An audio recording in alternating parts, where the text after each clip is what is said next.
Bienvenidos a una edición más de Pulso Empresarial en Popular Televisión Santander. Los próximos 20 minutos vamos a hablar de economía, vamos a hablar de empresas, vamos a hablar de desarrollo y lo hacemos con nuestro invitado habitual, nuestro asesor de cabecera, el presidente del Colegio de Agentes Comerciales de Cantabria, Aurelio Sastre. Un saludo, Aurelio. Un saludo y buenas noches. Empezamos el programa con una grandísima noticia, ¿no? El señor Draghi, el presidente del Banco Central Europeo, que ha regado los mercados de dinero y que quiere definitivamente luchar contra la deflación y sobre todo luchar contra el desempleo creando actividad. Nada menos que 400.000 millones va a inyectar en el mercado comunitario, va a cobrar por los depósitos que los bancos hagan en el Banco Central Europeo para que no los tengan inactivos, va a hacer subastas de liquidez, en fin, una panoplia de medidas desconocidas hasta ahora en Europa, al estilo casi japonés o norteamericano, pero yo creo que va a hacer que en 7-8 meses la actividad en la eurozona se dispare, por lo menos eso pensamos nosotros. Bueno, el efecto que estas medidas que ha tomado el señor Draghi en este momento, yo creo que pueden ser decisivas para la economía europea, pero fundamentalmente española, que creo que es uno de los países que está pasando lo peor. Hay una cosa, es una gran cantidad de dinero lo que va a poner en circulación, son 400.000 millones que representan un 40% del PIB español, lo cual es muy importante, pero además con un objetivo finalista, que es el de que ese dinero vaya a pymes y vaya a familias. Ni hipotecas ni deuda pública, sino para la actividad productiva, ¿no? Entonces yo creo que esto era básico, era lo que veníamos pidiendo. Hay otra cosa que venía pasando... Pidiendo hace años ya. Pidiendo hace años, porque no veíamos otra manera de salir de esta situación. Si llevamos 8 años de crisis, sin crédito, y vemos que la situación económica cada día se deteriora más. Era la medida que hacía falta, es la que han tomado otros países de nuestro entorno, es la que han tomado en Estados Unidos, Japón, en fin, los países que necesitaban esto, y se ve que su situación económica mejora de una manera muy notable. Por tanto, creo que esta era una medida que necesariamente había que tomar, que también dice cuál era la situación real que estábamos padeciendo, era una falta de liquidez absoluta de las empresas y por tanto yo creo que esto va a ser muy importante. Don Aurelio, ¿significa que Alemania ha doblado el codo, que ha visto las orejas al lobo, también que la situación en Francia se ha deteriorado en el aspecto económico y que eran excesivos los riesgos? ¿Cómo lo ve usted? Alemania ha venido tomando medidas económicas además opuestas a lo que recomendaba a los demás. Alemania, que a fin de cuentas es quien ha dirigido la acción de la comisión de la Troika que llamamos, tomando medidas de restricción económica en estos países, pero en cambio ellos venían tomando otras que podemos decir que eran prácticamente opuestas a las que ellos aconsejaban a países como España. Una era, por ejemplo, el aumentar los salarios en el propio país, porque era una manera de aumentar la demanda interna, cosa de la que España está absolutamente necesitada. España necesita aumentar la demanda interna, ellos han aumentado los salarios, han puesto un salario mínimo interprofesional que está alrededor de los 1.500 euros, que yo creo que va dirigido un poco para neutralizar el crecimiento de los mini-jobs, porque de alguna manera tienen que estabilizar a todo ese sector productivo, a todos estos trabajadores.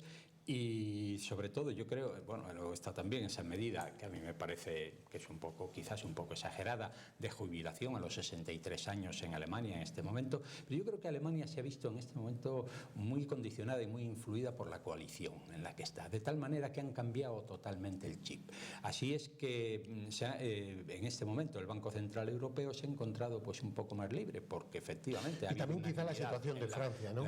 La situación que es un gran país y que también ha influido... Y yo creo que también está la situación política. Estas elecciones que ha habido ahora, pues sí, yo creo que han tenido también una influencia decisiva, aunque esto ya el Banco Central Europeo lo tenía previsto, pero yo creo que también ha influido para que se pongan en marcha y de la manera que se ha puesto. Aumento de la demanda interna. La verdad es que ya últimamente, incluso la patronal, quien lo iba a decir, piden en algunos sectores que se puede subida de salarios, ¿no?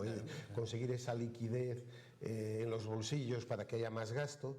El gobierno en el Consejo de Ministros de este viernes, del último viernes, ha aprobado precisamente esa también inyección de liquidez para pymes, 6.300 millones de euros, parte, la mitad procedente de fondos públicos, fondos estatales, y lo otro precisamente con fondos privados. En fin, son unas medidas que en cualquier caso, sea mucho, sea poco, son un impulso al gasto productivo.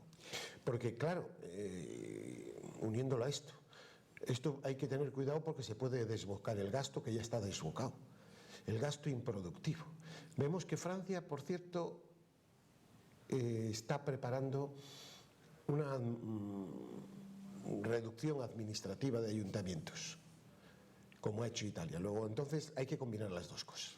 Bueno, esta es la asignatura pendiente que tenemos en España. En este momento es la reforma que se necesita.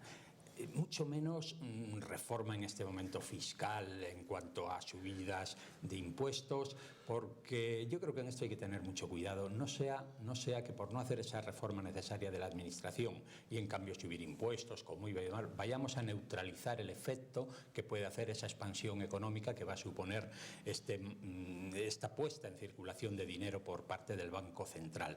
Por tanto, yo creo que el Gobierno debe tener muy en cuenta estas medidas, pero no relajarse, sino seguir con esta política en este momento que tienen previsto de bajada de impuestos y sobre todo la reforma administrativa es absolutamente necesaria.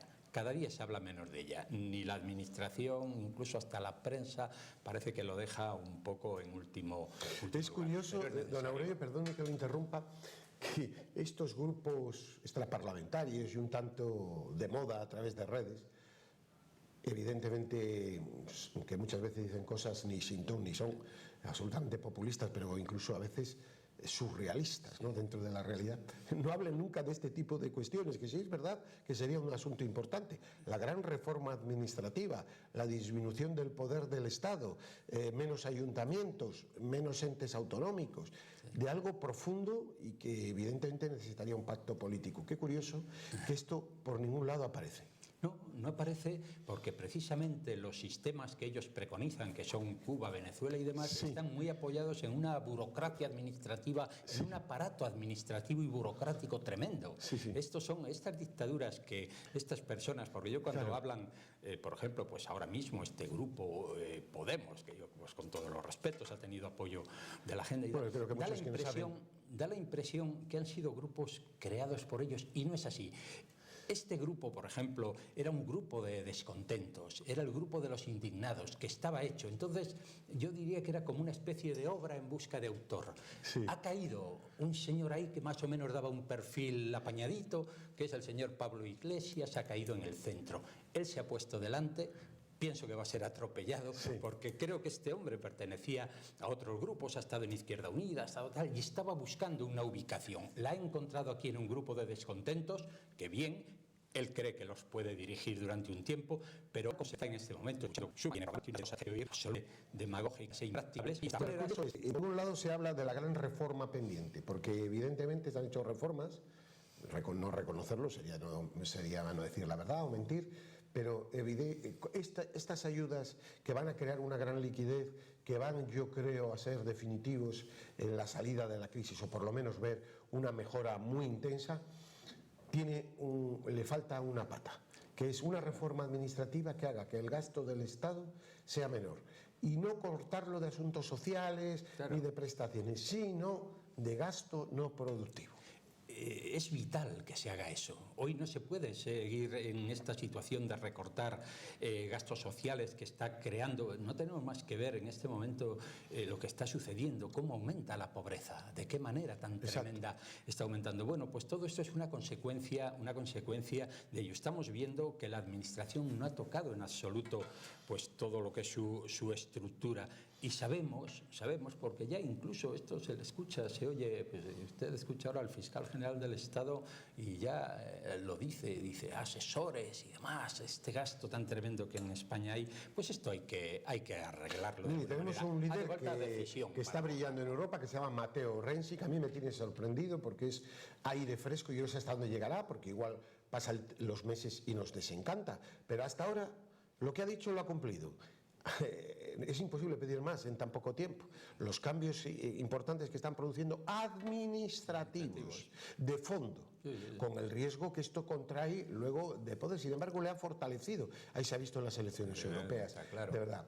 Y vemos cómo aquí nos falta esa, claro, yo creo que es miedo a ese poder de las autonomías, miedo a ese desmembramiento que hay a cortar, pero evidentemente igual el gobierno se tiene que inmolar en una reforma administrativa que es la reforma pendiente. Es decir, disminución de ayuntamientos, fundamental en España. Disminuir un 40 o un 50% es viable, y hacerlo de forma sensata, con unos estudios. Disminución de el peso de las autonomías en algunas cuestiones, con una recentralización en algunos aspectos. En fin, yo creo que hay una cantidad de cosas que se pueden hacer de manera importante y que quitarían bastante del gasto público que dedicaríamos a otra cosa. Yo creo que el gobierno se está inmolando con no hacerlo. Hoy eso es un clamor. Hoy todo el mundo conoce que los gastos y sabe y pide que los gastos de la administración hay que reducirlos como sea. Y creo que con la mayoría, esta mayoría tan amplia que ha tenido en este momento el partido que gobierna, creo que es lo primero que tenía que haber abordado. Han tenido miedo, no quieren tomar medidas y esto yo creo que lo está pagando ya. Ya hemos visto en estas elecciones pues cuál ha sido la aceptación de estos partidos. Sí. Entonces yo creo, no le queda mucho tiempo, pero yo creo que debería abordarlo, porque es el momento y tiene mayoría. Igual, además, en sintonía con el PSOE, hacer un gran pacto constitucional y que abordara este asunto. Pero, claro, evidentemente para eso hace falta una clase política que este mensaje se atreva a inmolarse. Yo comprendo que esto hoy va a tener mucho desgarro en los propios políticos, porque posiblemente el que haga esto lo iba a pagar electoralmente y esto nadie lo quiere. Bien, dos buenas noticias, magníficas. 3 nuevas empresas ha anunciado el presidente de Cantabria, con una creación importante de puestos de trabajo, en torno a los 300, que se van a instalar en Cantabria. Una gran noticia. Sí, no, sin duda. Del sector industrial. Sin duda. Yo creo, venimos hablando ya hace un tiempo, que la economía parece que empieza a remontar y estas cosas yo creo que son indicadores evidentes de que esto va mejorando, ¿no? El que en Cantabria se sitúen empresas, pues y sobre todo en el sector industrial, para nosotros pues son grandes noticias. El gobierno pues sí está haciendo cosas positivas en esa dirección. En esa dirección yo creo que un excelente. Colaborando, ¿no? Y luego pues tenemos además de estas empresas pues la actividad del puerto, ¿no? Que también está en buen nivel. Es un elemento fundamental, no digamos la universidad y demás. O sea, yo creo que en Cantabria tenemos unas perspectivas buenas. Ese crecimiento, del 0,4% de la economía que no se conseguía hacía muchísimo tiempo, sí. En el primer semestre, ¿a usted le ha sorprendido?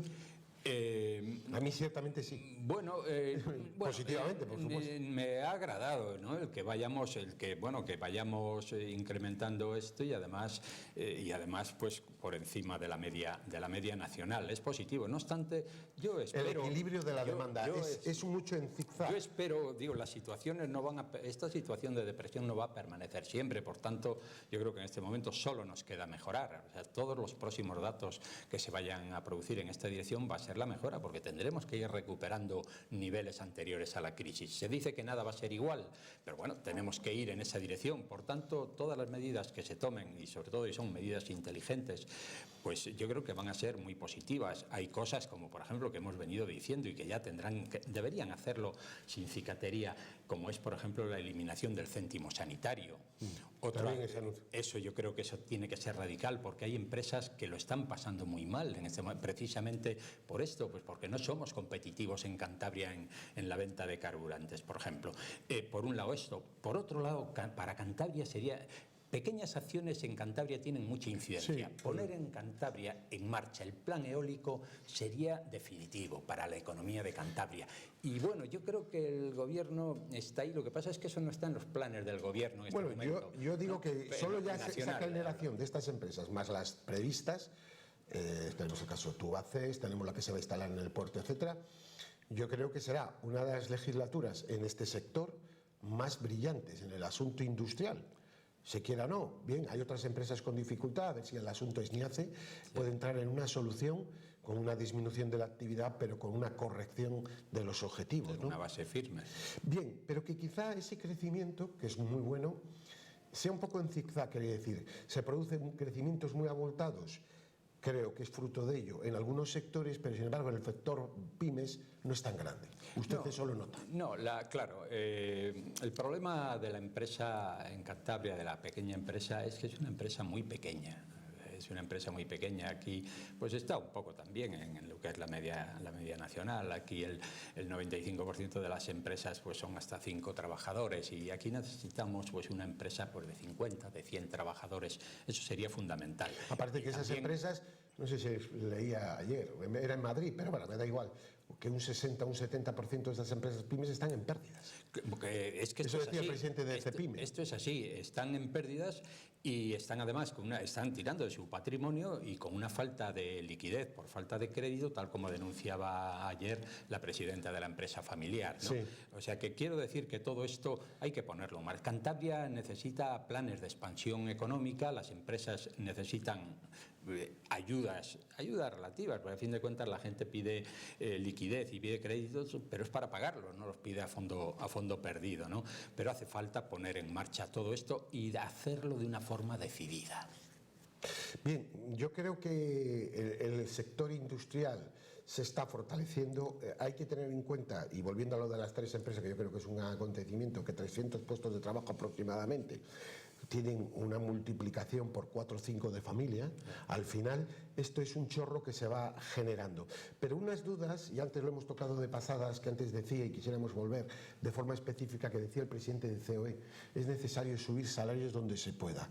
Se ha dado cuenta que si no se produce, si no hay más dinero en el bolsillo de los ciudadanos, no hay consumo. Si no hay consumo, no hay demanda. Si no hay demanda, no hay puestos de trabajo. No, eso es cierto, ¿no?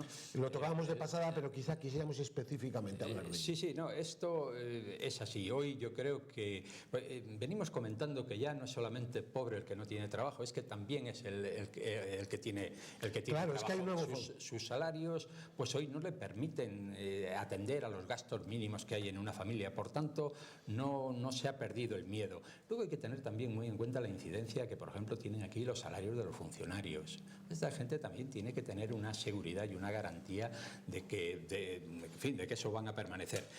Por tanto, yo creo que sí, que es básico un incremento de los salarios en la medida que las empresas empiecen a tener beneficios y se les permita, y sobre todo ese dinero que hay por ahí, porque en alguna parte está ese dinero que hay improductivo, tendrá que salir y tendrá que empezar a reforma crear fiscal. Flujo. La reforma fiscal que se anuncia, que dice que va a dejar más dinero en los ciudadanos, sobre todo en las clases medias. Yo leía estos días, usted también me supongo, los activos españoles que están opacos en el extranjero. Claro, si esas fortunas estarían aquí, España no tendría déficit. Esas grandes cantidades de dinero que las empresas en sus filiales en paraísos fiscales tienen, pues eso tiene que empezar tendrán que buscar medios para que pero eso claro, para eso hace llegue falta al también país. seguridad jurídica, un país serio, etcétera. Todo es una relación. Y por supuesto también unas leyes fiscales justas. Porque evidentemente existe. Aquí todo el mundo que tiene una nómina está controlado. Claro. Pero el que no la tiene, lo tiene más fácil. El que tiene una nómina está controlado, el autónomo está absolutamente controlado también, pero es ese 5% de grandes empresas las que no son solidarias con las necesidades y con los problemas del país. Cuando vemos que grandes empresas, hablamos de grandes empresas como Inditex, pero vemos que toda su producción la tienen fuera, ahí yo creo que falta un poco de patriotismo económico. Esta gente tiene que ser consecuente con las necesidades del país donde han crecido y que les ha permitido ser lo que son hoy, ¿no? Por tanto, como pasa con los alemanes, la empresa alemana es patriota y por eso les va tan bien. Aquí no, aquí el dinero lo esconden y parece que disfrutan viendo como pollo sin cabeza a todas estas personas que no les llega ya pues eso, que no tienen los mínimos para vivir con unos mínimos de dignidad. Tienen que perder el miedo, atraer el dinero al país, moverlo y que ese dinero cree, pues eso, entre en el flujo económico, ¿no? Pues con sol y sombra, noticias muy positivas que hemos tenido en esta semana, otras no tanto. Pues así acabamos este pulso empresarial de hoy. Don Aurelio Sastre, muchísimas gracias. Gracias a y hasta ustedes. la próxima semana. Pues encantado. Y a ustedes, pues lo que les digo, que tengan una feliz semana. Paz y bien, amigos.